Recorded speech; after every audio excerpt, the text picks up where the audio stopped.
اعوذ باللہ من الشیطان الرجیم بسم اللہ الرحمن الرحیم۔ السلام علیکم ناظرین، میں سیدہ آج آپ کو 14ویں رمضان کا 14واں وظیفہ بتاؤں گی۔ اس سے پہلے اس وظیفے کے بارے میں کچھ خاص جان لیں ہم۔ رمضان المبارک کا دوسرا عشرہ مغفرت ہے۔ حدیث اور بزرگان دین سے منقول عبادتیں حاصل کرنے کی یہ ایسی دعائیں اور اعمال بتا رہی ہوں جس سے اس عشرہ مبارک کا لمحہ لمحہ قیمتی سے قیمتی ہوتا چلا جائے گا انشاءاللہ۔ یہ وہ اعمال ہے جن کو کرنے والا دونوں جہانوں کی بھلائیاں اور خیر جمع کر لیتا ہے، اس لیے آپ یہ سارے وظائف تاقیدگی کے ساتھ پورا کریں، انشاءاللہ اچھی سے اچھی خوشخبری ملے گی آپ کو۔ آئیے وظیفہ جاننے سے پہلے کچھ زکوٰۃ کے بارے میں بھی جان لیں ہم۔ اللہ رب العزت نے 4 چیزوں کو فرض کیا ہے، پہلا نماز، دوسرا زکوٰۃ، تیسرا روزہ اور چوتھا حج۔ اگر کوئی انسان حیثیت اور صلاحیت رکھتے ہوئے ان 4 چیزوں کی ادائیگی پوری نہیں کرتا ہو اور وہ انسان کسی 3 چیزوں کا فرض ادا کر رہا ہو تو اللہ رب العزت ان تینوں کا بھی ثواب نہیں دے گا۔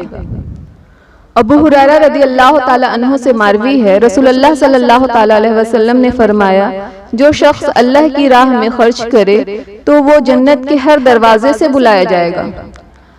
14ویں رمضان کا 14واں وظیفہ۔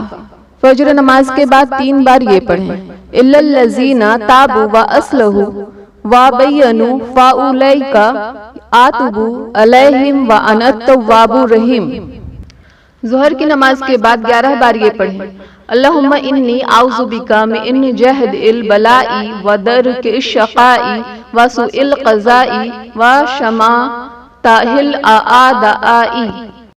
عصر کی نماز کے بعد 7 بار یہ پڑھیں، اللہم انی اعوذ بک من زوال نعمتک وتحول عافیتک وفجاءۃ نقمتک وجمیع سخطک۔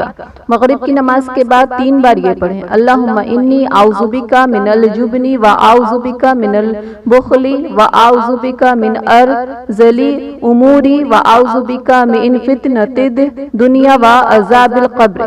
عشاء کی نماز کے بعد 3 بار یہ پڑھیں، فَقُلْتُ اسْتَغْفِرُوا رَبَّكُمْ إِنَّهُ كَانَ غَفَّارًا يُرْسِلِ السَّمَاءَ عَلَيْكُمْ مِدْرَارًا وَيُمْدِدْكُمْ بِأَمْوَالٍ وَبَنِينَ وَيَجْعَلْ لَكُمْ جَنَّاتٍ وَيَجْعَلْ لَكُمْ أَنْهَارًا۔ ویڈیو پسند آیا ہو تو لائک کریں اور اپنے دوست احباب کو شیئر کریں۔ ہمارے چینل پر نئے ہیں تو سبسکرائب کریں اور بیل آئیکن پر آل کلک کریں، اور ویڈیو کیسا لگا کمنٹ باکس میں ضرور بتائیں۔ ناظرین، کل میں انشاءاللہ پھر آؤں گی 15ویں رمضان کا 15واں وظیفہ لے کر۔ جزاک اللہ خیر۔ السلام علیکم۔